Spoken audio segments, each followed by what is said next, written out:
நம்முடைய கர்த்தரும் இரட்சகருமாய் இருக்கிற இயேசு கிறிஸ்துவின் இன்ப நாமத்தில் ஒவ்வொரு தெய்வ பிள்ளைகளையும் வாழ்த்துகிறேன். கர்த்தர் தாமே ஒவ்வொரு குடும்பங்களையும் அதிகமாய் ஆசீர்வதிப்பாராக. இந்த நாளிலும் நம் அனைவருக்கும் மிகவும் தெரிந்ததான ஒரு பகுதியை உங்கள் மத்தியிலே நான் சொல்லி ஜெபிக்க ஆசைப்படுகிறேன். அதாவது காயினையும் அவன் காணிக்கையும் கர்த்தர் அங்கீகரிக்கவில்லை என்று நாம் வேத வசனத்திலே பார்க்கிறோம். ஏன் காயினுடைய காணிக்கையை கர்த்தர் அங்கீகரிக்கவில்லை? எனக்குள்ளே சின்ன வயசுல இருந்தே இதுக்கு மேலே ரொம்ப ஒரு கேள்வி என்னுடைய வாழ்க்கையில் இருந்து வந்தது. நிறைய பிரசங்கங்கள் கேட்டிருக்கிறேன். நிறைய ஆவிக்குரிய தகப்பன்மார்கள் இதற்கு விளக்கங்களை கொடுத்திருக்கிறாங்க, ரொம்ப அருமையான விளக்கங்கள். ஆனாலும் ஒரு சில நேரங்களிலே இந்த காயினுடைய காணிக்கையை கர்த்தர் ஏன் அங்கீகரிக்கவில்லை என்கிறதான கேள்வி என்னுடைய உள்ளத்தில் எழுந்ததுண்டு. உங்களில் அநேகருக்கு இந்த கேள்வி இருக்கலாம் ஒருவேளை. ஆனால் கடந்த நாட்களில் இந்த வசனத்தை மிகவும் ஆழமாக தியானிக்கவும் அந்த வசனங்களை ஆராயக்கூடிய ஒரு தேவ கிருபையை கர்த்தர் தந்தார். ஆவியானவர் எனக்குள்ளே தந்ததான அந்த வார்த்தைகளை வேத வசனத்தின் அடிப்படையிலே கர்த்தர் ஒரு சில வசனங்களை காண்பித்து கொடுத்தார். அந்த வசனங்களே உங்களுக்கும் பிரயோஜனமாக இருக்கும் என்ற நம்பிக்கையோடு இந்த நேரத்திலே பகிர்ந்து கொள்ள ஆசைப்படுகிறேன். முதலாக கர்த்தருக்கு காணிக்கை செலுத்தினவர்கள் இந்த ஆதாம் ஏவாளுடைய குமாரராகிய காயினும் ஆபேலும். ஹல்லேலூயா.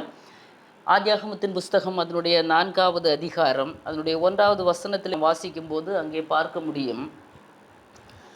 ஆதாமும் ஏவாளும் கர்த்தருடைய சத்தத்திற்கு கீழ்ப்படியாமல், கர்த்தருடைய வார்த்தைக்கு கீழ்ப்படியாமல் ஏதேன் தோட்டத்தை விட்டு கர்த்தர் வெளியே தள்ளி அந்த சாபத்தோடு அவர்கள் வெளியே வருகிறாங்க. அதற்கு பிறகு முதலாவதாக பிறந்த பிள்ளை தான் இந்த காயின். அதுக்கப்புறமாக ஆபேல். அண்ணன் தம்பி 2 பேரும் இந்த ஆதியாகமத்தின் புஸ்தகம் 4வது அதிகாரத்திலே அந்த 1வது வசனத்திலிருந்து அந்த காரியங்கள் வருகிறது. இந்த காயின் நிலத்தை பயிரிடுகிறவனாக இருந்தான். ஆபேல் மந்தையை மேய்க்கிறவனாக இருந்தார். நம்ம எல்லாருக்கும் தெரிந்த விஷயம். அப்போது முதலாக வேதாகமத்திலே கர்த்தருக்கு காணிக்கையை செலுத்தினவர்கள் இவர்கள் 2 பேர் இருந்தார், காயினும் ஆபேலும். நம்ம எல்லாருக்குமே தெரிந்த விஷயம். அப்போ 2 பேருமே காணிக்கையை செலுத்துகிறார்கள். காயின் தன்னுடைய நிலத்தில் பயிரிட்ட பயிர் வகைகளை கொண்டு வருகிறான், விளைச்சலை கொண்டு வருகிறான். ஆபேல் தன்னுடைய மந்தையில் கொழுமையானவைகள், தலையீற்றானவைகளை கொண்டு வருகிறார். அல்லேலூயா. அப்போது 2 பேரும் கர்த்தருடைய சமூகத்திலே காணிக்கையை கொண்டு வருகிறாங்க. இந்த காணிக்கை கொண்டு வருகிறது பெரிய விஷயம் அல்ல, எப்படி காணிக்கை செலுத்துகிறார்கள். கர்த்தர் ஒரு மனிதனுடைய காணிக்கையை அங்கீகரிக்க வேண்டும் என்றால் இந்த வேத வசனத்தின் அடிப்படையிலே நாம் பார்க்கும்போது கர்த்தர் முதலாவதாக கொண்டு வருகிற நபரை கர்த்தர் என்ன செய்ய வேண்டும்? கர்த்தர் அங்கீகரிக்க வேண்டும். அதற்கு பிறகுதான் அந்த நபர் கொண்டு வருகிறதான காணிக்கையை கர்த்தர் அங்கீகரிப்பார். ஆமேன். எத்தனை பேர் இதை விசுவாசிக்கிறீங்க என்று எனக்கு தெரியல. வேத வசனத்தின்படி நாம் கரெக்டாக அந்த வசனங்களை சரியாக நாம் வாசிப்போம் என்றால் அங்கே என்ன சொல்லப்பட்டிருக்கும் என்றால், அது ஆதியாகமத்தின் புஸ்தகம் அதனுடைய 4வது அதிகாரம் அதனுடைய 5வது வசனத்தை நாம் வாசிக்கும்போது, ஆதியாகமத்தின் புஸ்தகம் அதனுடைய 4வது அதிகாரம் அதனுடைய 5வது வசனத்தை நாம் வாசிக்கும்போது நல்ல கவனிங்க. காயினையும் அவன் காணிக்கையையும் அவர் அங்கீகரிக்கவில்லை.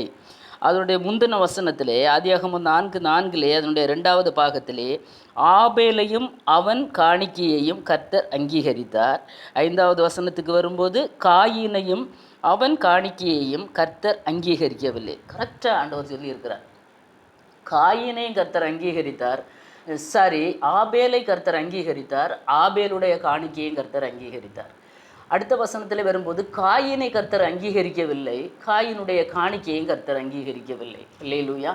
ஏன் இந்த காயினை கர்த்தர் அங்கீகரிக்கவில்லை? கர்த்தர் காயினை அங்கீகரிக்காததற்கு காரணம் என்ன? நாம் வேத வசனத்தில் நாம் பார்க்கும்போது இந்த நேரத்தில் 2 பேரும் காணிக்கையை கொண்டு சென்று வைக்கிறாங்க. கர்த்தர் ஆபேலுடைய காணிக்கையை அங்கீகரிக்கிறார், காயினுடைய காணிக்கையை காயினை அங்கீகரிக்கலை, அவன் காணிக்கையை அங்கீகரிக்கலை. உடனே அவனுடைய முகநாடி வேறுபடுகிறது. அல்லேலூயா. அவனுடைய முகநாடி வேறுபடுகிறது. அவன் முகம் சில நேரங்களில் சில மனிதர்களிடத்தில் நாம் பேசும்போது, அதாவது அகத்தின் அழகு முகத்தில் தெரியும் என்று ஒரு பழமொழி உண்டு. சிலவங்களுக்கு நம்ம என்ன இருக்கிறதோ அது வெளியே பிரதிபலிக்கும். அந்த அகத்தில் இருக்கிறதான அந்த வஞ்சனைகள், அந்த ஆண்டவருக்கு பிரியமில்லாத கிரியைகள் அது வெளியே என்ன செய்யும்? பிரதிபலிக்கிறதாக இருக்கும்.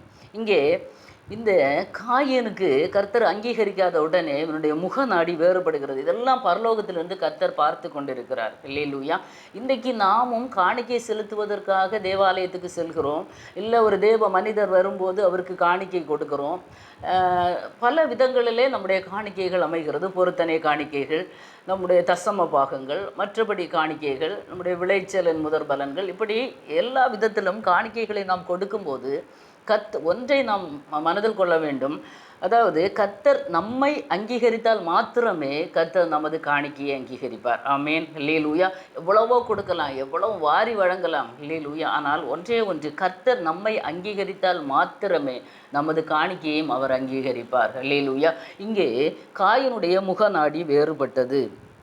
கர்த்தர் கேட்கிறார், காயினை பார்த்து கேட்கிறார். ஆதியாகமம் 4ஆம் அதிகாரம் அதனுடைய 6வது வசனம், கர்த்தர் காயினை நோக்கி, உனக்கு ஏன் எரிச்சல் உண்டாயிற்று, உன் முகநாடி ஏன் வேறுபட்டது? அப்போது இவனுக்கு ஒரு எரிச்சல் அந்த இடத்துல. ஏற்கனவே இவன் ஆண்டவருக்கு பிரியமில்லாதவன். இப்போ இவனுக்கு இந்த காணிக்கை விஷயத்தில் இவனுக்கு ஒரு எரிச்சல் உண்டாகிறது. இவன் ஃபேஸ் கட்டே மாறி போனது, இவனுக்கு முகம் ரொம்ப மாறி போகிறது. இப்போ என்ன செய்யலாம் இந்த வெறியில் இவன் இருக்கிறான். ஆனால் போனது கர்த்தருக்கு காணிக்கை செலுத்துவதற்காக. ஆனால் இவன் இந்த நிலைமையில் இருக்கும்போது இதெல்லாம் கர்த்தர் பார்த்து கொண்டே இருக்கிறார். அல்லேலூயா. அவருக்கு மறைவாக ஒன்றுமே இல்லை. முதலாவதாக இந்த காயினுடைய வாழ்க்கையை நாம் எடுத்துக்கொண்டோம் என்றால், இவன் என்ன முதலாவதாக மேன்மையானதை கர்த்தருக்கு செலுத்தவில்லை. 4வது அதிகாரம் 7வது வசனம், நீ நன்மை செய்தால் மேன்மை இல்லையோ, நீ நன்மை செய்யாதிருந்தால் பாவம் வாசற்படியில் படுத்திருக்கும். நன்மை செய்தான். கர்த்தர் கேட்குறார், ஒரு மனுஷனை போல கர்த்தர் இந்த காயினோட பேசுகிறார். இவ்வளவு இதுவும் கர்த்தர் பார்த்து கொண்டே இருக்கார். 2 பேரும் போகிற வழி, 2 பேரும் செலுத்துகிற காணிக்கைகள், 2 பேருடைய இருதயம், எல்லா மனநல எல்லாவற்றையும் கர்த்தர் பார்க்கிறார். கர்த்தர் எல்லாவற்றையும் சீர்தூக்கி பார்க்கிற கர்த்தர். கர்த்தருடைய கண்கள் பூமி எங்கும் உலாவி கொண்டிருக்கிறது. அவருடைய கண்களுக்கு மறைவாக எதுவுமே இல்லை. நம்ம நினைப்போம் நிஸ்சாரமாக ஒரு காணிக்கை தானே, ஏதோ காணிக்கை பாத்திரத்தில் போடுக்கிறோம், இல்லைன்னா ஒரு ஊழியக்காரன் ஒரு மனுஷன் கையில் தானே கொடுக்குறோம். இல்லை, நம்ம ஒரு மனுஷன் கையில் கொடுக்குறதாக நினைக்கக்கூடாது. கர்த்தருக்கு கொடுக்குறோம் என்கிறதா ஒரு பயத்தோடு, நடுக்கத்தோடு, ஒரு முழு மனதோடு ஒரு நன்மையானதை கொடுக்கிறவர்களாக இருக்க வேண்டிய, எல்லாவற்றுக்கும் மேலாக காணிக்கை செலுத்தக்கூடிய பாத்திரவான்களாக நாம் இருக்க வேண்டும். நம்மை கர்த்தர் அங்கீகரிக்க வேண்டும். நம்முடைய வாழ்க்கை, நம்முடைய சுபாவங்கள், நம்முடைய எல்லா இருதயத்தின் நினைவுகள், நம்முடைய நடக்கைகள் எல்லாம் ஆண்டவருக்கு பிரியமாக இருந்தால் மாத்திரமே, வேத வசனத்தின்படி தேவ சித்தத்தின்படி இருந்தால் மாத்திரமே நம்முடைய காணிக்கையையும் நம்மையும் கர்த்தர் அங்கீகரிப்பார். இந்த காயினுடைய வாழ்க்கையிலிருந்து இதை நாம் அதிகமாக நாம் கற்றுக்கொள்ள முடியும். அன்பான தேவ பிள்ளைகளே, முதலாவதாக இவனுடைய வாழ்க்கையில் இவன் மேன்மையானதை கர்த்தருக்கு செலுத்தவில்லை. கர்த்தர் கேட்கிறார், நீ மேன்மையானதை செலுத்தவில்லை, நீ நன்மை செய்தால் உனக்கு மேன்மை இல்லையா? நீ நன்மை செய்யலை, நீ நன்மையாய் ஆண்டவருக்கு முழு இருதயத்தோடு நீ என்ன செய்யலை, காணிக்க கொடுக்கலை, நீ நன்மை செய்யாதிருந்தால். அப்போது இவன் நன்மை செய்யலை, நன்மைக்கு பதிலாக தீமை செய்கிறவனாக இருந்தான் இந்த காயின். அல்லேலூயா. அப்போது பாவம் இவன் வாசற்படியிலே படுத்திருக்கும். அதே அந்த வசனங்களை நம்ம மலையாள பைபிளில் பார்த்தோன்னா ரொம்ப இன்னும் கொஞ்சம் அந்த டிரான்ஸ்லேஷன் கொஞ்சம் நல்லா இருக்கும். அதனுடைய ஆதியாகமம் 4வது அதிகாரம் அதனுடைய 7வது வசனத்திலே அந்த கடைசி 2 பாகம், அவன் ஆசை உன்னை பற்றி இருக்கும், நீ அவனை ஆண்டு கொள்ளுவாய். அந்த 2 வசனத்துக்கும் அதாவது மலையாள பைபிளில் அழகாக விளக்கம் கொடுத்துருக்கோம். அதாவது பாவம் வாசற்படியில் படுத்திருக்கும், நீ அதை என்ன செய்யணும், கீழடக்க வேண்டும். நீ அதை என்ன செய்யணும், பாவத்திற்கு நீ அடிமைப்படக்கூடாது, நீ பாவத்தை கீழடக்க வேண்டும் என்று அந்த மலையாள டிரான்ஸ்லேஷனில் அழகாக இருக்கும். இங்கே இவன் பாவத்தை கீழடக்கவில்லை, பாவம் இவனை மேற்கொண்டது. பாவத்தை இவன் என்ன மேற்கொள்ள இவனுக்கு பலன் இல்லை, ஆகவே பாவம் இவனை மேற்கொண்டது. அந்த வசனத்தினுடைய அந்த சரியான தெளிவான அந்த பொருள் அந்த மலையாள பைபிளில் அழகாக இருக்கிறது. அப்போ பாவம் வாசற்படியில் படுத்திருக்கிறது என்றால் இவன் பாவத்தை மேற்கொள்ளக்கூடிய தேவ பலன் இவனிடத்தில் இல்லை. இவனோட குணம் எல்லாம் எரிச்சலின் குணம், சகோதரனை பகைக்கிற குணம், சகோதரனை நேசிக்கிற ஒரு குணம் இவனிடத்தில் இல்லை. ஆனாலும் கர்த்தர் பரலோகத்திலிருந்து பார்த்து இவனுக்கு ஒரு சான்ஸை கொடுக்குறார். ஏன் உன் முகம் நாடி வேறுபட்டது, ஏன் நீ இப்படி இருக்கிற அப்படின்னு கேட்குறார். ஆனால் இவன் அந்த இடத்துலையும் இவனை இவனுக்கு மனம் திரும்புவதற்கு கர்த்தர் ஒரு சான்ஸை கொடுக்குறார். ஹல்லேலூயா. அந்த இடத்துல கேட்குறாரு, நீ நன்மை செய்தால் உனக்கு மேன்மை இல்லையோ, நீ ஏன் இப்படி பண்ணுற, உன் முகநாடி ஏன் வேறுபட்டது அப்படின்னு கேட்டாலும் இவனுக்கு அந்த இடத்துல மனம் திரும்பக்கூடிய எந்த ஒரு சுவாசம் அவனுக்கு அவனுடைய மனதில் அவன் கொள்ளவில்லை. ஏன்னா அவ்வளவுக்கு அவனுடைய இருதய கடினம், அவனுடைய துன்மார்க்கமான ஜீவியம், அவனுடைய எரிச்சலின் ஆவி, அவனுடைய பொறாமையின் ஆவி, சகோதரன் மேலே உள்ள எரிச்சல், பொறாமை, ஒரு அன்பு இல்லாமை, இப்பேற்பட்ட குணங்களோடு கூட இவன் காணிக்கையை செலுத்த போகிறான். இப்பேற்பட்ட குணங்களோடு காணிக்கை செலுத்த போனால் கர்த்தர் அந்த காணிக்கையை அங்கீகரிக்கவே மாட்டார். ஹல்லேலூயா. நான் வேதத்திலே ஒரு வசனத்தை வாசிக்க விரும்புகிறேன். நாம் காணிக்கை எப்படி செலுத்த வேண்டும் என்று ஆண்டவர் அழகாக மத்தேயு எழுதின சுவிசேஷத்திலே கர்த்தர் சொல்லுகிறார். மத்தேயு எழுதின சுவிசேஷம் 5வது அதிகாரம் அதனுடைய 23, 24வது வசனத்திலே, ஆகையால் நீ பலிபீடத்தினிடத்தில் உன் காணிக்கையை செலுத்த வந்து உன் பேரில் உன் சகோதரனுக்கு குறை உண்டென்று அங்கே நினைவு கூறுவாயாகில், அங்கே தானே பலிபீடத்தின் முன் உன் காணிக்கையை வைத்து விட்டு போய் முன்பு உன் சகோதரனுடைய ஒப்புரவாகி பின்பு வந்து உன் காணிக்கையை செலுத்து. ஆமேன். ஹல்லேலூயா. எல்லாருக்குமே தெரிந்த வசனம். ஹல்லேலூயா. இது புதுசு ஒன்றும் இல்லை. ஆனாலும் ஒரு சில வசனங்களை ஒரு சில சம்பவங்களோடு நாம் ஒப்பிட்டு ஆராயும் போது ஒரு சில கருத்துக்களை ஆவியானவர் நம்மோடு பகிர்ந்து கொள்வார். ஆமேன். ஹல்லேலூயா. இது கண்டிப்பாக உங்களுக்கு பிரயோஜனமாக இருக்கும் என்று நான் ஆவியிலே நான் நினைக்கிறேன். கர்த்தர் தாமே இதை உங்களுக்கு ஆசீர்வாதமாகவும் இதை ஒரு பிரயோஜனமாகவும் மாற்றுவார் என்று விசுவாசிக்கிறேன். தேவ பிள்ளைகளே, பலிபீடத்திலே காணிக்கை செலுத்த நாம் போகிறோம். சபையில் தான் பலிபீடம். அங்கே நமக்கு காணிக்கை செலுத்த போகும்போது அங்கே வச்சு நமக்கு ஞாபகம் இருக்கிறது. என்ன ஞாபகம்? உன் பேரில் உன் சகோதரனுக்கு குறை உண்டென்று அங்கே நினைவு கூறுவாயாகில். காணிக்கை செலுத்த போகிற நம்மிடத்தில் ஒரு குறை உண்டு என்று நம்முடைய சகோதரனுக்கு, அதாவது சபையில் 50 பேர் இருப்பாங்க, 100 பேர் இருப்பாங்க, 1000 பேர் இருப்பாங்க, இல்லைன்னா 10 பேர் இருப்பாங்க. அங்கே இருக்கிற சகோதரர்களில் யாராவது ஒருவருக்கு நம்ம மேலே குறை இருக்கிறது என்று அவர்களுக்கு தெரிந்தது நமக்கு கர்த்தர் ஞாபகப்படுத்துவார் என்றால் உடனே அந்த காணிக்கையை அங்கே வைத்து விட்டு முதலாவதாக நம்ம என்ன செய்யணும்னு சொல்கிறார். முதலாவது நீ என்ன செய்யணும்? சகோதரனிடத்தில் போய் நீ அவனோட ஒப்புரவாகி பின்பு வந்து உன் காணிக்கையை செலுத்து. அப்போது முதல்ல ஒப்புரவாகுதலில் ஒரு காரியத்தை கர்த்தர் இந்த இடத்திலே சொல்லுகிறார். அதுக்கு பிறகு தான் காணிக்கையை செலுத்தணும். செலுத்தும் போது நம்மையும் கர்த்தர் அங்கீகரிப்பார், நமது காணிக்கையை அங்கீகரிப்பார். இந்த இடத்திலே காயின் அதை செய்ய தவறிவிட்டான். கர்த்தர் கேட்குறார், நீ காணிக்கையை செலுத்தி விட்டு கர்த்தர் அங்கீகரிக்கவில்லை என்ற உடனே இவனுடைய முகநாடி வேறுபடுகிறது. உடனே ஆண்டவர் கேட்குற, ஏன் நீ எரிச்சல் படுகிறாய்? ஏன் உன் முகநாடி வேறுபட்டு? நீ நன்மை செய்யலையே. நீ நன்மை செய்திருந்தால் உனக்கு மேன்மை கிடைத்திருக்குமே. நீ பாவத்துக்கு அடிமையாக இருக்கிறாயே. அப்படி கர்த்தர் உணர்த்தின போது கூட அந்த பாவத்தை விட்டு அவன் மனம் திருப்பி தன்னுடைய சகோதரனிடத்திலே போய் அவன் ஒப்புரவாகி கொண்டு, ஆபேலிடத்திலே போய் அவன் ஒப்புரவாகி கொண்டு திரும்ப அவனுடைய காணிக்கையை கொண்டு செலுத்தி இருந்தானால் கண்டிப்பாக கர்த்தர் காயினை அங்கீகரித்திருப்பார், அவன் காணிக்கையை அங்கீகரித்திருப்பார். ஆமேன். ஹல்லேலூயா. எத்தனை பேருக்கு புரிகிறது என்று எனக்கு தெரியவில்லை. ஹல்லேலூயா. அன்பான தேவ பிள்ளைகளை, இன்று நம்முடைய வாழ்க்கையிலே நாம் காணிக்கைகளை செலுத்த தேவாலயத்துக்கு செல்லும் போதும் சரி, தேவ மனிதனிடத்தில் நம்ம காணிக்கையை செல்லும் போதும் சரி, காணிக்கையை செலுத்தும் போது எப்படிப்பட்ட மனநிலைமையோடு நாம் காணிக்கையை செலுத்துகிறோம்? நம்முடைய இருதயத்தில் பாவ குணங்கள், மறைந்திருக்கிற சுபாவங்கள், ஆண்டவருக்கு பிரியமில்லாத கிரியைகள், முழு மனதோடு செலுத்தக்கூடிய ஒரு இது இல்லை, மாறி பிரச்சனை, ஒரு உற்சாகமாக இல்லை, ஒரு மனதாக ஆண்டவருக்கு காணிக்கை செலுத்தாத நிலைமைகள். அதாவது நமக்கு தெரியும், அப்போஸ்தலர் நடபடிகள் 5 அதிகாரத்திலே அனனியா சப்பீரால் கர்த்தருக்கு காணிக்கை செலுத்தும்படியாக கடந்து வருகிறாங்க. நிலத்தை விற்று ஒரு பகுதியை 2 பேரும் தெரியதான் வஞ்சித்து வைத்து மிச்சத்தை கொண்டு போகிறாங்க. அப்போ பேதுரு அப்போஸ்தலன் சொல்லுகிறார், பரிசுத்த ஆவிக்கு விரோதமாய் நீங்கள் ஏன் இப்படி போய் சொன்னீங்க? அந்த இடத்துல நடந்த சம்பவம் மிகவும் மிக மிக மிக வேதனையான சம்பவம்.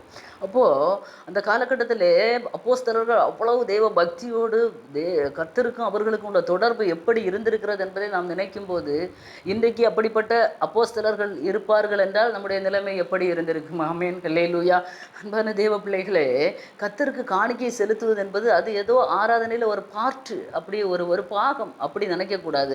அது மிக மிக மிக மிக முக்கியமான ஒரு காரியம். ஹல்லேலூயா. அதை நாம் எப்படி செலுத்துகிறோம்? நம்முடைய இருதயம் எப்படி இருக்குது? செலுத்துகிற நாம் எப்படி இருக்கிறோம்? செலுத்தப்படுகிற காணிக்கை எப்படி இருக்கிறது? ரெண்டையுமே கர்த்தர் அங்கீகரித்தால் தான் நமக்கு ஆசீர்வாதம். ஆமேன். ஹல்லேலூயா. அப்போது சகோதரனிடத்தில் ஒரு பிரச்சனை இருந்தால், இல்லை நம்மகிட்ட ஒரு பிரச்சனை இருக்கிறது என்று சகோதரனுக்கு தெரியும், இவன் என்கிட்ட பேச மாட்டான், சபையில் 50 பேர் இருக்கிற இடத்துல நம்ம பெருசாக காணிக்கை கொண்டு வைக்க போகலாம். ஆனால் பின்னாடி இருந்துட்டு ஒருத்தன் சொல்லுவான், இவன் காணிக்கையை பாரு, இவன் காணிக்கை கொடுத்த உடனே எல்லாம் சரியாயிட்டோ, என்கிட்ட பேச மாட்டான், இத்தனை நாளாக என்கிட்ட பேசாமல் இருக்கிறான், வைராக்கியமாக இருக்கான், அப்படி இருக்கான், இப்படி இருக்கிறான் என்று மனசில் நினைப்பாங்க. அப்படி நினைக்கிறது நமக்கு ஞாபகம் வந்ததுன்னா உடனே அந்த காணிக்கையை வச்சுட்டு நம்ம போய் ஒப்புரவாகி விட்டு, பிரதர் ஏதோ ஒரு சூழ்நிலையில், இல்லை சிஸ்டர் ஏதோ ஒரு சூழ்நிலையில் உங்கள்கிட்ட எனக்கு ஒரு மன வருத்தம் இருக்கிறது, இன்றைக்கி கர்த்தர் எனக்கிட்ட ஆவியானவர் உணர்த்தினார், நான் அதை விட்டு விடுகிறேன், ஏன்னா கர்த்தருக்கு நான் காணிக்கை செலுத்த வேண்டும். அல்லேலூயா. இந்த காணிக்கையை கர்த்தர் எனக்கு அங்கீகரித்து தர வேண்டும், எனக்கு இது ஆசீர்வாதமாக இருக்க வேண்டும் என்று சொல்லி ஒப்புரவாகி கொண்டு நாம் செலுத்துவோம் என்றால் அந்த காணிக்கையை கர்த்தர் அங்கீகரிப்பார், நம்மையும் கர்த்தர் அங்கீகரிப்பார். ஆமேன். அல்லேலூயா. ஆகவே காணிக்கையை செலுத்துகிறதிலே நாம் மிக மிக கவனம் உள்ளவர்களாக இருக்க வேண்டும். அது மாத்திரமல்ல, இந்த காயின் ஒரு சகோதரனை பகைக்கிற ஒரு மனிதனாக காணப்பட்டான். இப்படிப்பட்ட குணாதிசயங்களோடு இவன் காணிக்கையை செலுத்த போகும்போது கர்த்தர் எப்படி அங்கீகரிக்க முடியும்? அல்லேலூயா. சகோதரனை, கூட பிறப்புகள், அல்லேலூயா, உடன்பிறப்புகளை பகைக்கிற ஒரு அனுபவம். சில குடும்பத்தில் எடுத்து பார்த்தோம்னு சொன்னால் 4 பேர் இருப்பாங்கன்னு 4 பேரும் பேச மாட்டாங்க மாறி மாறி. இதெல்லாம் கர்த்தர் விரும்புகிற காரியம் அல்ல, கர்த்தர் வெறுக்கிற காரியம். ஒரு வசனம் ஞாபகத்துக்கு வருகிறது. 1 யோவான் 3வது அதிகாரம் அதனுடைய 15வது வசனத்திலே நாம் வாசிக்கும்போது, தன் சகோதரனை பகைக்கிற எவனும் மனுஷ கொலைபாதகனாக இருக்கிறான், மனுஷ கொலைபாதகன் எவனோ அவனுக்குள் நித்திய ஜீவன் நிலைத்திராது என்று அறிவீர்கள். இயேசு இங்கே சொல்லும்போது என்ன சொல்லுகிறார்னா, அதாவது தன் சகோதரனை பகைக்கிற எவனும் மனுஷ கொலைபாதகன். அல்லேலூயா. இன்றைக்கி நியூ கவர்னன்ட் ரொம்ப ஈஸி, அது கிருபை, ஒன்றுமே இல்லை, ரொம்ப எப்படி நம்ம இருக்கலாம் என்கிறதான உபதேசங்கள் இன்றைக்கு தேசத்திலே காணப்படுகிறது. அந்த நியூ கவர்னன்ட்டுக்கும் ஓல்டு கவர்னன்ட்டுக்கும் உள்ள வித்தியாசம் நான் சொல்கிறேன். அந்த ஓல்டில் பழைய நியாயப்பிரமாணத்தில் என்ன வருது, பழைய ஏற்பாட்டில் ஒருத்தனை கொலை செய்தாதான் கொலைபாதகன். அல்லேலூயா. ஒரு மனுஷனை கொலை செய்ப்போ காயின் கொலை செய்கிறான், கொலை செய்து கொலைபாதகன் என்று பெயர் எடுக்கிறான். ஆனால் புதிய ஏற்பாட்டில் அப்படி கிடையாது. சகோதரனை பகைக்கிற எவனும் மனுஷ கொலைபாதகனாக இருக்கிறான். அல்லேலூயா. மிக மிக கடுமையான உபதேசம் தான் நியூ கவர்னன்ட். அல்லேலூயா. அல்லேலூயா. நன்றாக தேவ பிள்ளைகள் புரிந்து கொள்ள வேண்டும். அங்கே அந்த பாவத்தை செய்தால் தான் பாவம், இங்கே பாவத்தை செய்ய வேண்டாம். பகைத்தாலே ஒரு கொலையை நீ செய்கிறதற்கு அடையாளமாக கர்த்தர் சொல்லுகிறார். அப்படி கொலைபாதகன் என்ன செய்வானா, அவனுக்குள் நித்திய ஜீவன் நிலைத்திராது, நித்திய ஜீவனுக்குள்ளே பங்கு இல்லை. எவ்வளவு நாம் தேவ பிள்ளைகள், கர்த்தரால் தெரிந்து கொள்ளப்பட்ட தேவ பிள்ளைகள், ஆவிக்குரிய தேவ பிள்ளைகள் எவ்வளவு எவ்வளவு எவ்வளவு நாம் ஜாக்கிரதையோடு இந்த நாட்களிலே நாம் வாழ வேண்டும். நம்முடைய பேச்சு, நம்முடைய நடக்கைகள், அனுதினம் நம்முடைய வாழ்க்கைகள், நம்முடைய சகோதரங்கள்கிட்ட இடைபடுகிறதான இடைபாடுகள், நாம் அவர்களிடத்தில் நாம் காட்டுகிற அன்பு, ஐக்கியம் எல்லாம் எப்படி இருக்கணும், எல்லாமே பரிசுத்த வேதாகமத்தில் ஒரு தேவ பிள்ளைக்கு போதிக்கிறது. அல்லேலூயா. இங்கே காயினையும் அவன் காணிக்கையும் கர்த்தர் அங்கீகரிக்கவில்லை என்று ஈஸியாக நம்ம சொல்லிவிடுவோம். இவன் சகோதரனை பகைக்கிறவனாக காணப்பட்டான். அல்லேலூயா. சகோதரனை பகைத்தான் அவன் அதாவது எழுத்தின்படி அவன் கொலையும் செய்து விட்டான். இன்றைக்கு நம்முடைய வாழ்க்கையிலே நியூ கவர்னன்ட்டில் இருக்கிறதான நம்ம சகோதரனை கொலை செய்ய வேண்டாம். சகோதரனிடத்தில் நம்முடைய பாசம் எப்படி இருக்கிறது? பகைக்கிறோம். பகைத்தாலே, பகைஞனாக எண்ணினாலே, சண்டை போட்டு பேசாமல் இருந்தாலே நம்ம மனுஷ கொலைபாதகனாக மாறுகிறோம். நமக்கு நித்திய ஜீவனுக்குள்ளே பிரவேசிப்பது கடினம் என்று இங்கே கர்த்தர் இயேசு கிறிஸ்து இங்கே சொல்லுகிறதை நம்மளால் பார்க்க முடிகிறது. அவனுக்குள் நித்திய ஜீவன் நிலைத்திராது. மனுஷ கொலைபாதகன் எவனோ அவனுக்குள் நித்திய ஜீவன் நிலைத்திராது, நித்திய ஜீவன் அவனுக்குள்ள நிலைத்திராது என்று கர்த்தர் சொல்லுகிறார். அல்லேலூயா. அப்போ இன்றைக்கு நம்ம நித்திய ஜீவனுக்கு நேராக ஓடிக்கொண்டிருக்கிறதான நம்முடைய வாழ்க்கையிலே ஒரு சின்ன சகோதரனிடத்தில் சண்டை போட்டாலே நம்ம பரலோக ராஜ்யத்தை சுதந்திரித்துக் கொள்வது அரிதாக இருக்கும்போது எவ்வளவு ஜாக்கிரதையோடு ஒவ்வொரு நாளும் நாம் கடத்த வேண்டும் என்பதை தேவ பிள்ளைகள் புரிந்து கொள்ள வேண்டும். ஆமென். அல்லேலூயா. அல்லேலூயா. அந்த 1 யோவான் 3வது அதிகாரம் 12வது வசனத்திலே, பொல்லாங்கனால் உண்டாயிருந்து தன் சகோதரனை கொலை செய்த காயினை போல் இருக்க வேண்டாம். அல்லேலூயா. இங்கே இந்த காயின் என்ன செய்கிறான், கர்த்தர் அவனுக்கு ஒரு நல்ல ஒரு நேரத்தை கொடுக்கிறார். அவன் மனம் திரும்புவதற்காக எந்த ஒரு மனுஷனுக்கும், எந்த ஒரு பாவிக்கும் கர்த்தர் ஒரு சந்தர்ப்பத்தை கொடுக்கிறார். அல்லேலூயா. அல்லேலூயா. ஒரு சந்தர்ப்பம். அல்லேலூயா. ஒரு எக்ஸாமில் ஒரு ஃபெயிலான ஒரு பிள்ளைக்கும் ஒரு சந்தர்ப்பம் உண்டு. அடுத்த ஸ்கூல் இயர்லே அவன் அதை படித்து அதை எழுதி அவன் பாஸ் பண்ணி அடுத்த கிளாஸுக்கு அவன் போகிறதற்கு ஒரு சந்தர்ப்பம் இருக்கிறது. அல்லேலூயா. அது மாதிரி எப்பேற்பட்ட ஒரு பாவிக்கும் கர்த்தர் ஒரு சந்தர்ப்பத்தை கொடுக்கிறார். அல்லேலூயா. நீ என்ன செய், இதில் இருந்து நீ மனம் திரும்ப. ஒரு டேர்னிங் பாயிண்ட் என்று நாம் உலக பிரகாரமாக சொல்லுவோம். ஒரு டேர்னிங் பாயிண்ட் எல்லா மனுஷனுக்கும் கர்த்தர் கொடுக்கிறார். அந்த டேர்னிங் பாயிண்டில் இவன் அதை என்ன செய்யலை, ஆண்டவருடைய சத்தத்துக்கு இவன் கீழ்ப்படியலை, உதாசீனமாய் தள்ளிவிட்டான். அல்லேலூயா. சகோதரனை பகைக்கிறவன் மாத்திரமல்ல, இவன் கர்த்தருடைய சத்தத்திற்கு எதிர்த்து நிற்கிறவனாக காணப்பட்டான். அல்லேலூயா. கர்த்தர் கேட்கிறார். ஆதியாகமத்தின் புஸ்தகம் 4வது அதிகாரம் 9வது வசனம், அது 7, 8 வரும்போது, இவன் இந்த காணிக்கையெல்லாம் கர்த்தர் அங்கீகரிக்கலை. கர்த்தர் அவன்கிட்ட பேசுகிற, அவன் முகநாடி வேறுபட்டு இருக்கிறது, நீ இப்படி இருக்காது என்று சொன்ன பிறகு கூட அதை கேட்டு அவன் மனம் திரும்பி சகோதரனிடத்தில் ஒப்புரவாகாமல் இவனுடைய இருதயத்தில் எப்படியாவது இவனை கொலை செய்ய வேண்டும் என்கிறதான அந்த அந்த ஒரு வெறி, அந்த கொலை வெறி ஆவி அவனுக்கு உள்ள, அந்த எரிச்சலின் ஆவி அவனுக்கு உள்ளே அப்படியே இருந்து எப்படியாவது இவனை கொலை செய்ய வேண்டும் என்று அவனை அப்படியே வயல்வெளிக்கு கூட்டிட்டு போய் அவனை அப்படியாக கொன்று போடுகிறான். அல்லேலூயா. எவ்வளவு பெரிய பாதகம். ஈவன் ஒரு சின்ன காணிக்கை விஷயம், நம்ம சின்னதாக நினைப்போம் ஒரு காணிக்கை விஷயம் என்று. அல்லேலூயா. அப்போது அந்த காணிக்கை விஷயத்திலே கர்த்தர் அங்கீகரிக்காமல் போகும்போது அந்த மனுஷனுடைய இருதயத்திலே சாத்தான் புகுந்து விடுகிறான். சத்துருக்கு அவன் இடம் கொடுக்கிறான். மாமிசத்திலே சாத்தானுக்கு இடம் கொடுக்கிறான். அவனுடைய ஆத்மாவிலே சாத்தானுக்கு இடம் கொடுக்கிறான். அவனுடைய ஆவியிலே சாத்தானுக்கு இடம் கொடுக்கிறான். முற்றிலுமாக சத்தானுடைய கண்ட்ரோலுக்குள்ளே அவன் வந்த பிறகு அவனை அந்த சத்ரு தான் அவனை இயக்குகிறான். அல்லேலூயா. கர்த்தர் தருணம் கொடுக்கிறார். அதை விட்டு மனம் திரும்ப அவனுக்கு மனம் இல்லை. அவன் முழுவதுமாக பிசாசுக்கு அடிமையான உடனே எப்படியாவது சகோதரனை கொலை செய்ய வேண்டும் என்ற வெறியோடு ஒன்றுமே தெரியாத அந்த ஆபேலை வயல்வெளிக்கு அழைத்து கொண்டு போகிறான். இவனும் பின்னாடி போகிறான். அல்லேலூயா. இதெல்லாம் கர்த்தர் பார்த்து கொண்டு தான் இருக்கிறார். அல்லேலூயா. அல்லேலூயா. நம்ம நினைக்கலாம், ஏன் அந்த இடத்துல ஆண்டவருக்கு தடுத்திருக்கலாமே, ஆண்டவர் இப்படி பண்ணியிருக்கலாமே என்று நம்ம ஒரு சில மனுஷீகத்தில் நாம் நினைக்கலாம். அன்பான தெய்வ பிள்ளைகளே, கர்த்தருடைய சித்தம் எதுவோ, கர்த்தர் எதை நினைத்திருக்கிறாரோ, கர்த்தர் எப்பேற்பட்ட பாதைகளில் எல்லாம் நடத்துகிறாரோ, அந்த பாதையிலே அந்த மனுஷனை கர்த்தர் கொண்டு போகிறார் என்பதை நம்மால் புரிந்து கொள்ள முடியும். ஹல்லேலூயா. ஹல்லேலூயா. யோபு இடத்துல சாத்தான் வரும்போது அப்படி தான் ஆண்டவர்கிட்ட பெர்மிஷன் கேட்கியான் சாத்தான். ஆண்டவரே, நீங்கள் அவனுக்கு உண்டான எல்லாவற்றையும் வேலையெல்லாம் எடுத்து போடுங்க, அவன் உண்மை மறுதளிப்பான். ஆண்டவர் பெர்மிஷன் கொடுக்கிறார். ஹல்லேலூயா. கர்த்தரை அறியாமல் எந்த ஒரு காரியமும் நடக்காது. ஹல்லேலூயா என்பதை நாம் நன்றாக புரிந்து வைத்து கொள்ள வேண்டும். இவன் வயல்வெளிக்கு நாம் இங்கே வருவோம். இவன் வயல்வெளிக்கு கூட்டி கொண்டு போய் அவனை கொன்று போடுகிறான். ஹல்லேலூயா. அவன்கிட்ட சண்டை போட்டு அவனை கொன்று போடுகிறான். அந்த நேரத்திலும் கர்த்தர் அவன்கிட்ட கேட்கிறார். ஹல்லேலூயா. கர்த்தர் அந்த காயினை நோக்கி கேட்கிறார். 4வது அதிகாரம் 9வது வசனத்தில், உன் சகோதரனாகிய ஆபேல் எங்கே என்றார். அதற்கு அவன், நான் அறியேன், என் சகோதரனுக்கு நான் காவலாளியோ. இன்னும் அவனுடைய இருதயம் மனமேட்டி மேடுகிறது. இன்னும் அதிகமாக எரிச்சல். அல்லேலூயா. ஒரு தாழ்மையின் சுபாவம். இப்போ கொலையே செய்துட்டான், கொலையும் நடந்து விட்டது, கொன்றே போட்டுட்டேன். ஆனாலும் அவனுக்குள்ள ஒரு, ஐயோ சகோதரனை கொன்று போட்டேனே என்ற ஒரு பயமும் கிடையாது, எந்த ஒரு இதுவுமே கிடையாது. அவன் அப்படியே நார்மலாக இருக்கிறான். ஆண்டவர்கிட்ட கூட அவன் எதிர்த்து பேசுகிற ஒரு அனுபவம் அந்த இடத்துல காணப்படுகிறது. கர்த்தர் எல்லாம் பார்த்து கொண்டிருந்து கேட்குறா, ஒரு சகோதரனாகி ஆபேல் எங்கே. அல்லேலூயா. ஆபேல் எங்கே? நான் அவனுக்கு காவலாளியோ. கர்த்தரிடத்தில் எதிர்த்து நிற்கிற அனுபவம். அல்லேலூயா. அல்லேலூயா. அன்பான தெய்வ பிள்ளைகளை, எவ்வளவோ ஒரு துஷ்ட மனுஷன் காயன் என்பதை இதிலிருந்து நம்மால் புரிந்து கொள்ள முடியும். கொலை நடந்த பிறகு கூட கர்த்தர் கூப்பிட்டு கேட்டபோது கூட அந்த உண்மையை அவன் மறைக்கிறான். அல்லேலூயா. மறைக்கிறான். அவன் மறைக்கிறான். ஆண்டவர் சொல்கிறாரு, காயனுடைய ஆபேலுடைய இரத்தம் பூமியிலிருந்து என்னை நோக்கி கூப்பிடுகிறது என்று ஆண்டவர் சொல்லுகிறார். அல்லேலூயா. அல்லேலூயா. அன்பான தெய்வ பிள்ளைகளை, எவ்வளவோ ஒரு ஒரு ஒரு துஷ்ட மனுஷனான இந்த காயின் தன்னுடைய சகோதரனை கொலை செய்து கர்த்தருடைய அன்பை விட்டு கர்த்தருடைய சத்தத்துக்கு கூட அவன் கீழ்ப்படியாமல் கர்த்தருடைய சத்தத்துக்கு எதிர்த்து நிற்கிற ஒரு மனுஷனாக காணப்பட்டான். அப்போது எப்படி அவனுடைய காணிக்கையும் கர்த்தர் அங்கீகரித்திருக்க முடியும்? அல்லேலூயா. கொலைபாதகம் 2வதாக நடந்தாலும் 1வது ஆரம்பத்திலிருந்தே இவனுடைய வாழ்க்கை முறைகள், இவனுடைய நடக்கைகள் எல்லாம் ஆண்டவருக்கு பிரியமில்லாததாக காணப்பட்டது. அல்லேலூயா. அல்லேலூயா. நம்முடைய வாழ்க்கையில நாம் எடுப்போம் என்றால் இந்த காயினை போல நாம் இருக்க வேண்டாம். அல்லேலூயா. கர்த்தர் ஒரு சந்தர்ப்பத்தை தரும்போது ஒரு டேர்னிங் பாயிண்ட் கர்த்தர் தருவார். எல்லா மனுஷரும் ஏதாவது ஒரு விதத்தில் வாழ்க்கையிலே குறைகள் இருக்கும், குற்றங்கள் இருக்கும். எல்லாரும் சகோதரங்கள்ட்ட எல்லாரும் ரம்மியமாக இருப்பாங்கன்னு சொல்ல முடியாது. ஒரு சில சூழ்நிலைகள் நிமித்தம் ஒருவேளை சண்டை போட்டிருப்போம், ஒருவேளை வைராக்கியங்கள் இருக்கும், ஒரு மனக்கசப்புகள் இருக்கும்.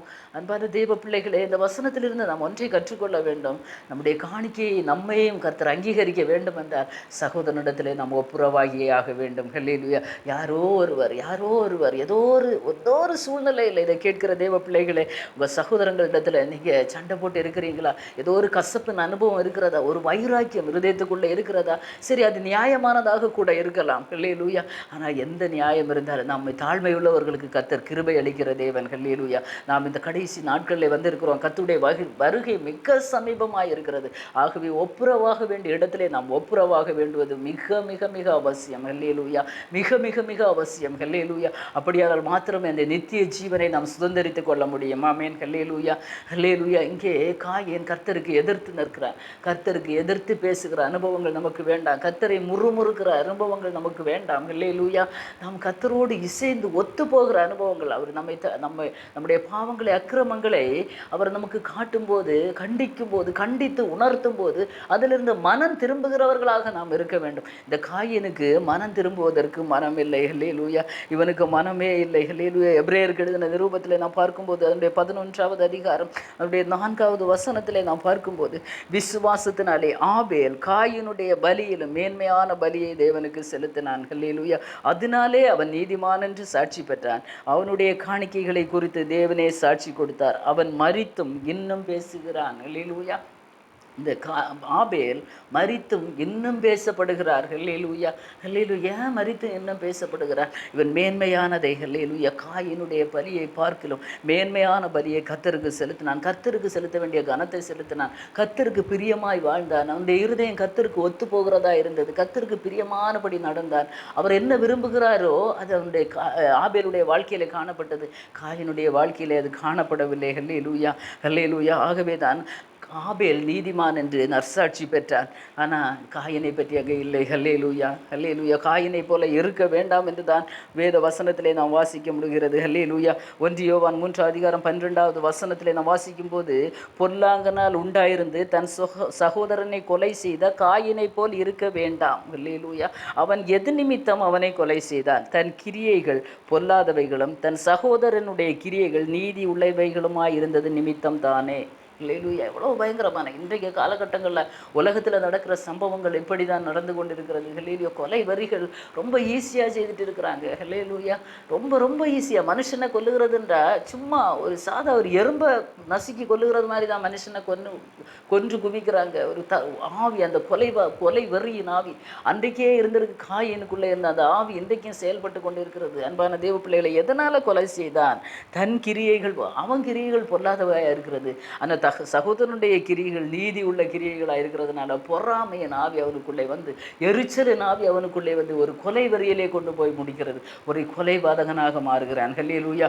நாம் ஒரு வாரம் ஒரு மாதம் நம்ம சகோதரங்கள்கிட்ட பேசாமல் இருப்போம், ஹல்லேலூயா. சிலர் பல வருஷங்களாக இருப்பாங்க. அது விரோதத்தை, பகையை இன்னும் அதிகப்படுத்துமே தவிர நம்முடைய இருதயம் கடினப்படுமே தவிர நம்முடைய இருதயம் என்ன செய்யாது?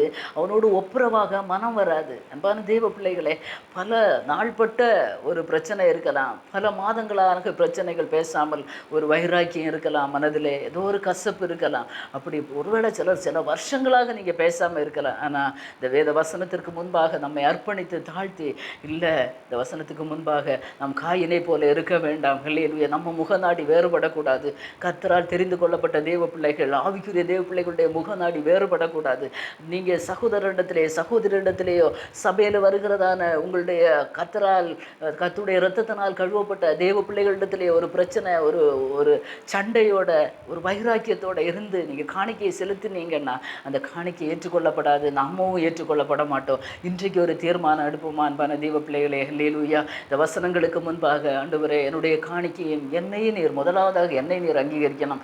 என்னை ஜீவ பலியாக உமக்கு அர்ப்பணிக்கிறேன், ஹல்லேலூயா, ஹல்லேலூயா. அப்படி இருக்க சகோதரரே, உங்கள் சரீரங்களை பரிசுத்தமும் தேவனுக்கு பிரியமான ஜீவ பலியாக ஒப்பு கொடுக்க வேண்டும் என்று தேவ இரக்கங்களை முன்னிட்டு உங்களை வேண்டிக் கொள்கிறேன். இதுவே நீங்கள் செய்யத்தக்க புத்தியுள்ள ஆராதனை என்று சொல்லப்பட்டது போல புத்தியுள்ள ஆராதனை செய்ய வேண்டும். நம்மை நாமே பலியாக அர்ப்பணிக்க வேண்டும். அடுத்து நம்முடைய காணிக்கைகள், ஹல்லேலூயா.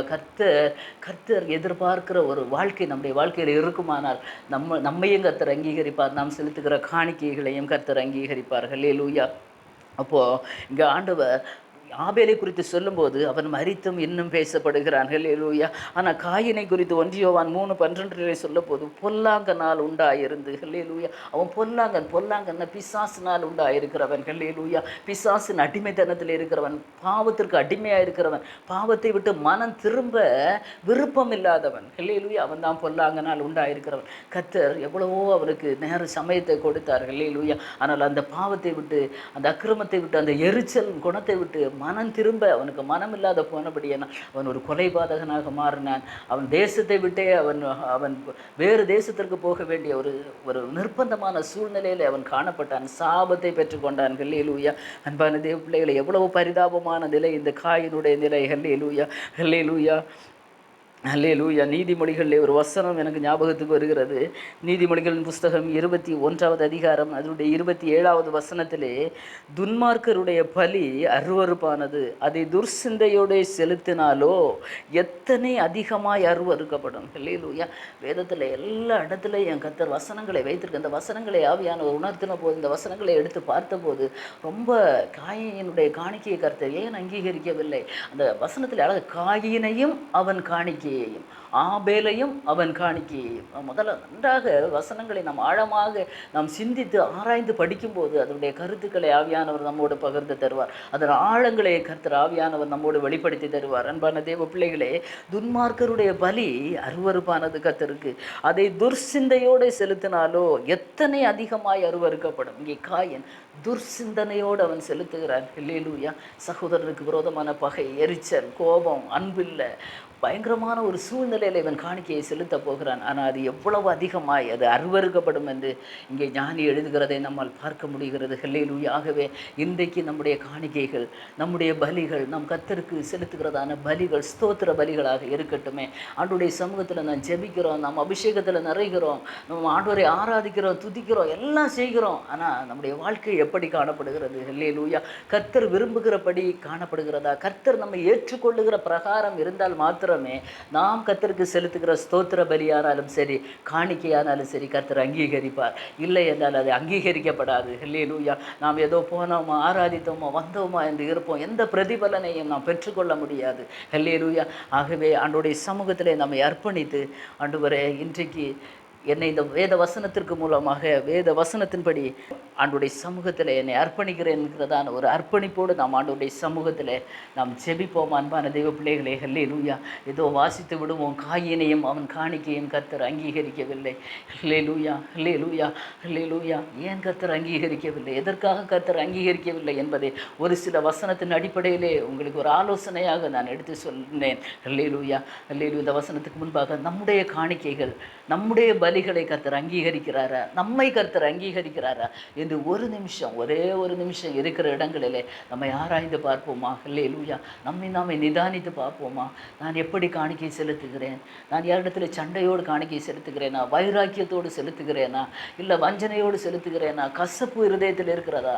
சகோதரனிடத்திலே பேசாமல் சண்டையோடு இருக்கிறேனா என்கிறதை நம்முடைய கண் முன்பாக கொண்டு வருவோம். எல்லாருக்கும் தெரியும் அன்பான தெய்வ பிள்ளைகளை, நம்முடைய வாழ்க்கை முறை, நாம் எப்படி இருக்கிறோம், எந்த நிலைமையில் இருக்கிறோம் என்பது கர்த்தருக்கும் தெரியும், நமக்கும் தெரியும். வேற எந்த மனுஷனுக்கும் தெரியாது. வெளிப்பிரகாரமாக பார்க்க போனால் நல்ல ஒரு விசுவாசியாக இருப்போம், நல்ல தேவ பிள்ளையாக இருப்போம், நல்லா ஜெபிப்போம், நல்லா கொடுப்போம். ஆனால் கர்த்தர் நம்மை அங்கீகரிக்கிறாரா என்பதை நாம் பார்க்க வேண்டும். ஹல்லேலூயா. இந்த கடைசி காலங்களிலே, ஆண்டவர் சீக்கிரமாக வரப்போகிற நாட்களிலே எல்லாமே நான் காணிக்க கொடுத்தேனே, நான் நல்லா ஜெபித்தேனே, ஐயோ கர்த்தர் சொல்லுவார், நான் உங்களை அறியேன். ஹல்லேலூயா. நான் உங்களை அறியேன் என்று இந்த கடைசி நாட்களிலே நாம் ஆண்டவருடைய சமூகத்திலே போய் ஏமாந்து போகக்கூடாது. அருமையான தேவ பிள்ளைகளே, இந்த நாட்களிலே கர்த்தர் நமக்கு தந்திருக்கிறதான இந்த நாட்களிலே ஹல்லேலூயா நாமே ஆராய்ந்து, ஆண்டவரே என்னுடைய நிலைமை எப்படி இருக்கிறது, இதில் நான் ஒரு சின்ன குறை உண்டப்பா, ஒரு குறையுள்ளவளாக இருக்க. எபேசு சபைக்கு ஆவியானவர் சொல்லும்போது, உன்னிலே ஒரு குறை இருக்கிறது. ஹல்லேலூயா. நீ ஆதி அன்பை விட்டாய் என்று உன் பேரில் எனக்கு ஒரு குறை உண்டு. நீ எந்த நிலைமையில் இருந்தாயோ, எந்த நிலைமையிலிருந்து விழுந்தாயோ, அதிலிருந்து எழும்பி நீ ஆதியில் செய்த கிரிகளை செய். கர்த்தர் ஒரு டைமை தருகிறார்கள், இல்லை டேர்னிங் பாயிண்டை தருகிறார். இந்த வேளையிலே கர்த்தர் உங்களுக்கு ஒரு நேரத்தை தருகிறார்கள். ஹல்லேலூயா. ஏதோ ஒரு சூழ்நிலையில் சண்டையோடு மனபாரத்தோடு ஏதோ சரி நான் சண்டை போட்டது நியாயமான காரியமாக கூட இருக்கலாம், நியாயமான காரியத்துக்கு தான் நான் சண்டை போட்டு கொண்டு இருக்கிறேன் என்று சொன்னால் கூட, அன்பான தெய்வ பிள்ளைகளை தாழ்மைப்படுங்க. நீங்கள் போய் உங்கள் சகோதரிடத்திலேயோ சகோதரியிடத்திலேயோ உடன்பிறப்புகளிடத்திலேயோ கூட சபையில் ஆராதிக்கிற தெய்வ பிள்ளைகளிடத்திலேயோ ஒரு பிரச்சனை, ஒரு ஒரு கசப்பு, ஒரு வைராக்கியம் அப்படி நீங்கள் பேசாமல் இருப்பீர்கள் என்றால் இன்றைக்கு ஒப்புரவாகுவோமா, ஒப்புரவாக நாம் கர்த்தரிடத்திலே அர்ப்பணிப்போமா. அப்போதுதான் கர்த்தர் உங்களையும் உங்கள் காணிக்கைகளையும் கர்த்தர் அங்கீகரிப்பார், உங்கள் ஜெபத்தை கர்த்தர் அங்கீகரிப்பார். நீங்கள் ஆயிரம் எத்தனையோ காரியங்கள் ஆண்டுடைய சமூகத்தில், எத்தனையோ விண்ணப்பங்களை ஆண்டுடைய சமூகத்தில் வைத்து ஜெபித்து கொண்டிருப்பீங்க. இன்னும் ஆண்டவர் ஒன்றும் பதில் தரலையே, இன்னும் பதில் தரலையே.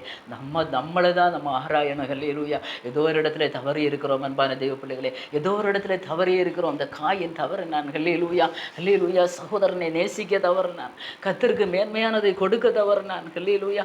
நன்மைக்கு பதிலாக தீமை செய்கிறவனாக இருந்தான். ஹல்லேலூயா. அது மாத்திரமல்ல, பாவத்திற்கு அடிமையாக இருந்தார். பாவம் அவன் வாசற்படியில் படுத்திருக்கிறது, அவன் பாவம் அவனை மேற்கொண்டு விட்டது. அந்த பாவம் அவனை மேற்கொண்டு விட்டபடியால் அந்த பாவத்தை மேற்கொள்ளக்கூடிய தேவ பலனை பெற்றுக்கொள்ள அவனுக்கு மனதில்லாமல் போய்விட்டது. அன்பான தேவ பிள்ளைகளே, இப்பேற்பட்ட அனுபவம் நம்முடைய வாழ்க்கையில் இருக்கிறதா? எரிச்சல் குணம் நம்மிடத்தில் இருக்கிறதா? நம்முடைய முகநாடி வேறுபடக்கூடாது. உண்மையாக இயேசுவின் இரத்தத்தால் மீட்கப்பட்ட ஒரு தேவ பிள்ளையுடைய முகநாடி வேறுபடக்கூடாது. எல்லாரையும் நம்ம நேசிக்கணும். ஹல்லேலூயா. எல்லாரையும் நம்ம நேசிக்க பழக வேண்டும். ஹல்லேலூயா. எல்லாரையும் நம்ம நேசிக்க பழக வேண்டும். காயினை போல எரிச்சலின் அனுபவங்கள் நம்மிடத்தில் இருந்தால் அதை விட்டு விடுவோம். ஹல்லேலூயா, ஹல்லேலூயா. அது மாத்திரமல்ல, கர்த்தரிடத்தில் எதிர்த்து பேசுகிற அனுபவம். ஆண்டவர் கேட்கிறார், உன் சகோதரனாகிய ஆபேல் எங்கே? ஹல்லேலூயா. கொலை செய்து வந்து கொலை வரியோடு நிற்கிறான், கொலைபாதகனாக நிற்கிறவன் கூட ஆண்டவர்கிட்ட கேட்கிறான், நான் காவலாளியோ? ஹல்லேலூயா. எவ்வளவு பெரிய திமிர். ஹல்லேலூயா. திமிரான பேச்சு. இப்படிப்பட்ட அனுபவங்கள் நம்முடைய வாழ்க்கையிலே வேண்டாம். ஹல்லேலூயா. நாம் கொலை செய்திருக்க மாட்டோம். சகோதரனை பகைக்கிறவன் மனுஷ கொலைபாதகன் என்று இயேசு சொல்கிறார். ஹல்லேலூயா. புதிய ஏற்பாட்டிலே வரும்போது மனுஷனை ஒரு சகோதரனை பகைத்தாலே போதும், அங்கே மனுஷ கொலைபாதகன் என்று பாவம் பரலோகத்தில் எழுதப்படுகிறது. ஹல்லேலூயா. நித்திய ஜீவனை நாம் சுதந்திரித்துக் கொள்ள முடியாது, நித்திய ஜீவனுக்குள்ளே நாம் நிலைத்திருக்க முடியாது. ஆகவே ஹல்லேலூயா, நாம் என்ன செய்வோம்? ஹல்லேலூயா. கர்த்தரிடத்தில் எதிர்த்து பேசுகிற அனுபவம் நமக்கு வேண்டாம். அன்பான தெய்வ பிள்ளைகளே, ஹல்லேலூயா. ஒரு தாழ்மைப்படுவோம். சகோதரனுடைய வாலன்றியா போய் மன்னிப்பு கேளுங்க. தாழ்மை உள்ளவனுக்கு தான் கர்த்தர் கிருபை அளிக்கிறார். தாழ்த்தும் போது தான் ஆசீர்வாதம், தாழ்த்தும் போது தான் நம்முடைய விண்ணப்பங்கள், வேண்டுதல்கள் ஆண்டுடைய சமூகத்தில் பிரீதியாக எண்ணப்படும். நம்ம என்னைக்கு ஆண்டவர்கிட்ட நம்ம போய் அந்த அந்த உலகத்தில் ஒரு சகோதரன்ட்ட நம்ம பாசமாக இல்லைன்னா, சண்டையாக இருப்போம்னா, நம்ம காணாத தெய்வத்தினிடத்தில் நம்ம எப்படி அன்பு கூற முடியும்? அன்பான தெய்வ பிள்ளைகளை, முதலாவதாக காண்கிற சகோதரனிடத்தில் அன்பு கூறுவோம். காண்கிற சகோதரனிடத்தில் நாம் ஒப்புரவாகும் போது பரலோகத்திலே நாம் வைத்திருக்கிறதான விண்ணப்பங்கள், வேண்டுதல்களுக்கு கர்த்தர் இம்மீடியட்டாக பதில் கொடுப்பார். ஹல்லேலூயா. அதில் இங்கே நாம் சீர்படும் போது அங்கே எல்லாம் சரியாகும். இங்கே நம்முடைய ஃபைல்ஸ் எல்லாம் கிளியர் ஆகும்போது பரலோகத்தில் நமக்கு கர்த்தர் வைத்திருக்க ஃபைல்ஸில் எல்லாம் கர்த்தர் சிக்னேச்சர் போடுவார். ஹல்லேலூயா. எல்லாம் ஓகே ஆகும். ஹல்லேலூயா. அன்பான தெய்வ பிள்ளைகளை, அர்ப்பணிப்போமா. சின்ன சின்ன விஷயங்களாக இருக்கலாம், அதில் நம்ம பெருமைப்பட வேண்டாம். நீயா நானா என்று நாம் பார்க்க வேண்டாம். நம்ம தாழ்மைப்படுவோமே. நம்மை தாழ்மைப்படுவோமே. ஆண்டுடைய வசனத்துக்கு முன்பாக தாழ்த்தும் போது பெரிய ஆசீர்வாதங்களை நாம் பெற்றுக்கொள்வோம். ஹல்லேலூயா. இந்த காயனுக்கு கர்த்தர் எச்சரிப்பின் சத்தத்தை கொடுத்த பிறகு கூட அவனுக்கு மனம் திரும்ப மனம் இல்லை. ஹல்லேலூயா. இன்றைக்கு இந்த செய்தியை, இந்த ஆலோசனையை கேட்கிற தேவ பிள்ளைகளே, எத்தனையோ தரம் கர்த்தருடைய எச்சரிப்பின் சத்தத்தை கேட்டிருப்பீங்க. ஹல்லேலூயா. மனம் திரும்ப மனம் இல்லாமல் இருக்கிற சகோதர சகோதரிகளே, ஹல்லேலூயா, இந்த நேரத்தில் இந்த எச்சரிப்பின் சத்தத்தை கேட்டு மனம் திரும்புங்க. கர்த்தரிடத்தில் அர்ப்பணியுங்க. எது விட வேண்டுமோ அதை விடுங்க, எது எடுக்க வேண்டுமோ அதை எடுங்க. பாவம் உங்களை மேற்கொள்ளக்கூடாது, நீங்கள் பாவத்தை மேற்கொள்ள வேண்டும். ஹல்லேலூயா, ஹல்லேலூயா. பாவம் உங்களை மேற்கொண்டால் அது வாசற்படியிலே படுத்திருக்கும், அது சாபத்தை கொண்டு வரும். ஹல்லேலூயா. ஆனால் அந்த பாவத்தை விட்டு விலகுகிறவனோ அவன் வாழ்வடைவான். தன் பாவங்களை மறைக்கிறவன் வாழ்வடையவே மாட்டான். அறிக்கை செய்து விட்டுக்கிடுகிறவனோ இரக்கம் பெறுவான் என்று பரிசுத்த வேதாகமம் நமக்கு போதிக்கிறது. ஆகவே இந்த காயினை போல நாம் இருக்க வேண்டாம். ஆபேலை போல, ஆபேலை அவன் காணிக்கையும் கர்த்தர் அங்கீகரித்தார். ஆமென். ஹல்லேலூயா. இன்றைக்கு நம்மையும் நம்முடைய காணிக்கையும் கர்த்தர் அங்கீகரிக்கும்படியாக அவர் மிக வாஞ்சையுள்ளவராக அவர் பரலோகத்திலிருந்து நோக்கி பார்க்கிறார். நாம் விட வேண்டியதை விடுவோம், நாம் செய்ய வேண்டியதை செய்வோம். கர்த்தர் நம்மையும், நம்முடைய பலிகளையும், நம்முடைய ஜெபங்களையும், நம்முடைய தான தர்மங்களையும், நம்முடைய வேண்டுதல்களையும் நம்முடைய விண்ணப்பங்களையும் அங்கீகரித்து வருகிற நாளிலே ஒரு பெரிய ஆசீர்வாதத்தை காண செய்வார். ஹல்லேலூயா. நாம் இருக்கிற இடங்களிலே தலைகளை வணங்கி ஜெபிப்போமா? பரிசுத்தமுள்ள நல்ல தகப்பனே, ஹல்லேலூயா. காயினையும் அவன் காணிக்கையை நீர் அங்கீகரிக்கவில்லை அப்பா. நீர் ஏன் அங்கீகரிக்கவில்லை என்பதை ஒரு சில வசனத்தின் அடிப்படையிலே ஆவியானவர் பேசினீர் தகப்பனே. உமக்கு நன்றி. இதை கேட்கிற ஒவ்வொரு பிள்ளைகளும் ஆண்டவரே, ஹல்லேலூயா, காயினை போன்ற சுபாவங்கள் இருக்குமானால் அதை விட்டு கத்தாவே உம் மண்டையிலே சேரவும், கத்தாவே உம்மோடு நெருங்கவும் ஆண்டவரே. ஹல்லேலூயா, ஹல்லேலூயா. உம்முடைய வசனத்திற்கு கீழ்ப்படிந்து அதன்படி நடக்கும்போது நீரப்பா அப்பா எங்களையும் எங்கள் காணிக்கைகளையும் ஆண்டவரே எங்களையும் எங்கள் பலிகளையும் நீர் அங்கீகரிக்கிற தேவனாக இருக்கிறீர் என்பதை நாங்கள் அறிந்து கொண்ட ஆண்டவரே. நாங்கள் விட வேண்டியதை விடுகிறோம் ஆண்டவரே. ஹல்லேலூயா. நாங்கள் செய்ய வேண்டியதை செய்கிறோம் ஆண்டவரே. நாங்கள் தாழ்மைப்படுகிறோம் அப்பா. ஒரு ஆபேலை போல இருக்க விரும்புகிறோம் தகப்பனே. அப்படிப்பட்ட வாழ்க்கை வாழும்படியாக இதை கேட்கிற ஒவ்வொரு தேவ பிள்ளைகளுக்கும் கர்த்தர் இரக்கம் பாராட்டுவீராக ஆண்டவரே. ஹல்லேலூயா. எல்லா விதமான ஹல்லேலூயா ஹல்லேலூயா ஆண்டவரே பெருமையின் ஆவிகள் ஆண்டவரே கர்த்தருக்கு கீழ்ப்படியாமல் இருக்கிறதான ஆவிகள் எல்லாம் இயேசுவின் நாமத்தினால ஒவ்வொரு குடும்பங்களையும் விட்டு முற்றிலும் நிர்மூலமாகி போகட்டும் தகப்பனே. ஒவ்வொருவரும் ஆண்டவரே தாழ்மையை தரித்து கொள்ளட்டும் கர்த்தாவே. கர்த்தர் ஆண்டவரே பேசும்போது, கர்த்தர் இடைபடும் போது ஆண்டவரே யாரிடத்திலே ஒப்புரவாக வேண்டுமோ அவர்களிடத்திலே ஒப்புரவாகி ஆண்டவரே ஒரு விடுதலையை பெற்றுக்கொண்டு அப்பா அந்த பரலோக ராஜ்யத்திற்கு நேராக நடத்தப்படும்படியான நல்ல கிருபைகளை கர்த்தர் கொடுப்பீராக. ஒவ்வொரு தெய்வ பிள்ளைகளையும் கர்த்தர் அங்கீகரிப்பீராக. ஒவ்வொருவருடைய ஸ்தோத்திர பலிகளையும் ஒவ்வொருவரும் செலுத்துகிற காணிக்கை பலிகளையும் கர்த்தர் அங்கீகரித்து நூறத்தனையான ஆசீர்வாதங்களையும் நன்மைகளையும் சுதந்திரித்துக் கொள்ள கர்த்தர் இந்த நாட்டிலே உதவி செய்வீராகப்பா. அதற்கேற்ற பாதைகளிலே தேவ பிள்ளைகளை கர்த்தர் நடத்துவீராக. வரும் நாட்களிலே பெரிய காரியங்களை அவர்கள் எதிர்பார்த்திருக்கிற பெரிய காரியங்களை அவர்கள் கண்டுகொள்ளும்படியாக கர்த்தர் உதவி செய்யுங்க.